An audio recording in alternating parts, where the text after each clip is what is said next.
Bonjour à tous. Aujourd'hui, on se retrouve pour parler d'un article qui porte sur la transition du statut d'étudiant à ergothérapeute de terrain.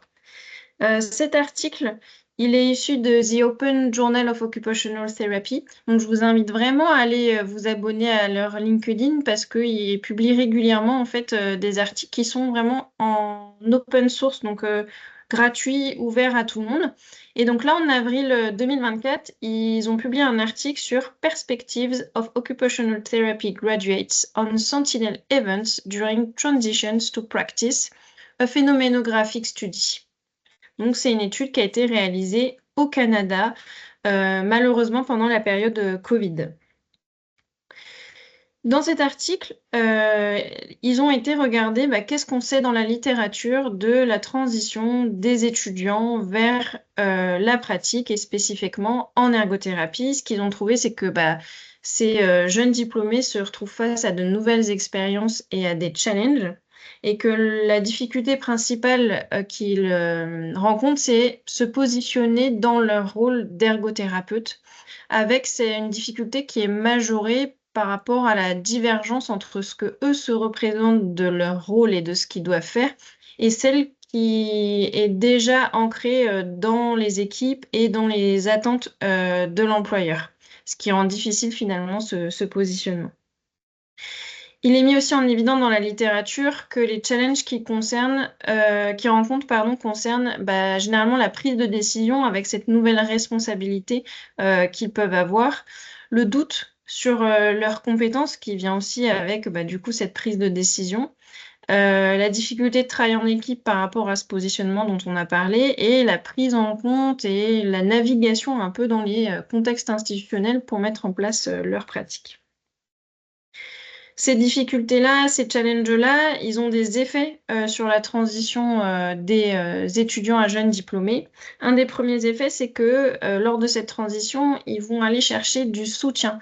Et il y a différents du soutien. Il y a le soutien interne et le soutien externe auprès de proches sur un côté plutôt affectif et émotionnel et un côté plutôt professionnel autour de mentors qui pourraient avoir ciblé, que ce soit des ergothérapeutes ou des membres de l'équipe de là où ils travaillent, ou des pairs qui vivent la même situation qu'eux. Ce vers quoi ils se tournent aussi beaucoup par rapport justement aux doutes sur leurs compétences et à la prise de décision, c'est de reprendre les cours et continuer à se former pour un peu aussi se rassurer sur ce qu'ils connaissent et sur les décisions qu'ils peuvent prendre. Et enfin, sur cette transition, il a été mis en avant que un des facilitateurs à la transition professionnelle, c'est une bonne gestion de son temps personnel, que en ne se laissant pas envahir par le travail sur son temps personnel et en ayant du temps personnel de qualité, on va améliorer cette transition professionnelle. Au vu de cette littérature, les auteurs ils se sont dit, mais sur cette transition, est-ce qu'il y a des événements significatifs qui arrivent? Donc, c'est ce que eux appellent des événements sentinelles. Et ils cherchent à démontrer quel est l'impact de ces événements spécifiquement sur la transition d'étudiants à jeunes diplômés, que ce soit des impacts positifs ou négatifs. Et l'idée en ciblant ces événements bien précis dans la transition, c'est de pouvoir préparer et soutenir la transition des jeunes diplômés que ça soit lors de la formation initiale ou pour les employeurs dans l'accueil sur le lieu de travail. Donc, pour réaliser cette étude, ils ont utilisé ce qu'on appelle une approche phénoménographique, c'est-à-dire en fait, ils se sont intéressés au récit de vie des personnes et donc aux phénomènes qui sont arrivés dans leur biographie au moment de leur transition. Et pour recueillir ça, ils ont utilisé des entretiens semi-directifs. De ces entretiens, ils ont fait une analyse thématique inductive, c'est-à-dire qu'ils ont essayé de regrouper les propos des jeunes diplômés par catégorie pour trouver des thèmes communs et des choses un peu communes qui sont vécues. Et ils ont réalisé ces entretiens jusqu'à saturation des données, donc jusqu'à ne plus avoir de nouvelles catégories en fait qui arrivent. Pour la réalisation de cette étude, ils ont trouvé 14 participants Ils ont fait des entretiens Zoom d'environ 60 minutes et sur les catégories qu'ils ont fait émerger des 14 entretiens, ils les ont fait vérifier par les participants pour vérifier que ça correspondait bien au vécu qu'eux avaient eu. Donc c'est une espèce de triangulation des données. Pour les résultats, ils ont pu rencontrer 13 femmes et un homme avec un âge moyen de 25,7 ans et 12 ergothérapeutes qui ont un niveau licence et 2 ergothérapeutes qui ont un niveau master. Du coup, à remettre dans le contexte où en fait ça se passe au Canada. En moyenne, les ergothérapeutes avaient travaillé au moins 6 mois depuis leur diplomation et vous voyez à l'écran s'afficher les différents lieux d'exercice. Donc beaucoup travaillaient plutôt à domicile et dans l'esprit un peu communautaire. Certains travaillaient au niveau de tout ce qui est moteur et après c'est un peu plus disparate. Donc après, de nouveau, on remet en contexte, malheureusement, ils ont vécu cette première transition pendant la période Covid. Donc beaucoup étaient à domicile sur du télétravail, etc. Donc on verra que ça impacte les résultats. Au niveau des résultats, en fait, les thèmes communs qui sont ressortis des entretiens, c'est que dans cette transition, il y avait une notion de devenir indépendant sur le lieu de travail. Ils mettent en avant un manque de soutien ressenti et de supervision, avec un côté un peu brutal de mise en pratique, pas assez de progression dans la prise en main de leur poste, alors que c'est un processus finalement qui est continu.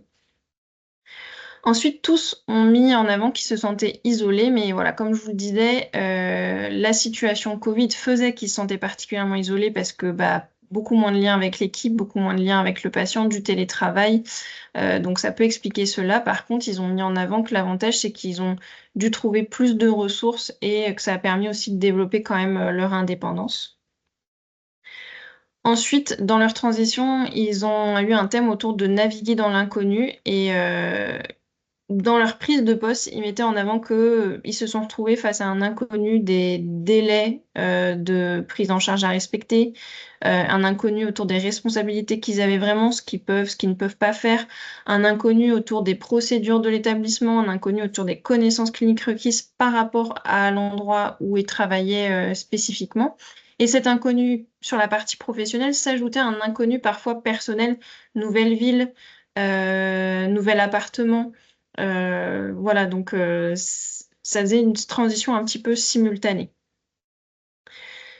Dans cette transition, ils ont tous cherché à avoir du soutien. C'est vraiment le premier élément qu'ils ont été chercher, donc du soutien professionnel autour de personnes de terrain, du soutien académique autour de leurs formateurs, de formation, de connaissances, et un soutien personnel au niveau affectif. Donc ça, c'était déjà ressorti dans la littérature, avec cette importance pour eux de créer un réseau, de créer de nouvelles connaissances et pour établir en fait une confiance grâce à ce soutien professionnel et ce soutien aussi académique. Enfin, la finalité un peu de cette transition, c'était de développer de nouvelles identités par rapport à l'identité qu'ils avaient en fin de formation et l'identité actuelle dans leur travail. Ils ont évoqué un changement de regard sur eux et sur leur rôle, ils ont pris conscience davantage de leurs valeurs professionnelles, en fait, en devant prendre position face à l'employeur, en devant prendre des décisions aussi, se sont rendus compte, en fait, de qu'est-ce qui était important vraiment pour eux en tant qu'ergothérapeute. Ces résultats, qu'est-ce qu'ils nous apportent? Ils nous mettent en évidence que la transition professionnelle se fait en même temps qu'une transition personnelle et que c'est important de pouvoir le préparer au niveau individuel parce que la formation va pas forcément accompagner sur la transition personnelle, mais aussi du coup de les préparer de façon collectivement au niveau de la formation. Au niveau collectif, ils mettent aussi en avance l'importance des lieux de travail à préparer comme l'accueil d'un stagiaire, finalement l'accueil d'un nouvel arrivé, pour être moins dans cet inconnu et pouvoir davantage finalement gérer les événements stressants. Donc ça revient à notre point numéro 2 sur l'importance du soutien interne et externe qui facilite la gestion des événements stressants pour une transition progressive. Il a vraiment été mis en évidence l'important de formaliser peut-être du mentorat pour qu'il y ait toujours une personne ressource et un lâcher prise progressif pour l'étudiant et pas un lâcher brutal dans la vie active. Enfin, il a été mis en axe d'amélioration pour la formation de vraiment favoriser l'autonomie dès la formation sur tout ce qui est prise de décision et compétences techniques et de rester ancré dans la théorie, mais de vraiment développer l'aspect technique des formations, donc avec des pistes autour de la simulation en santé, de l'alternance, du mentorat, etc., etc. Donc voilà un petit peu sur les sujets de cet article. N'hésitez pas à réagir en commentaire si vous avez des questionnements, des remarques ou des avis sur ce sujet-là. Ça sera avec plaisir qu'on pourra échanger. Je vous remercie pour votre écoute et votre attention et puis à la prochaine pour un nouvel article.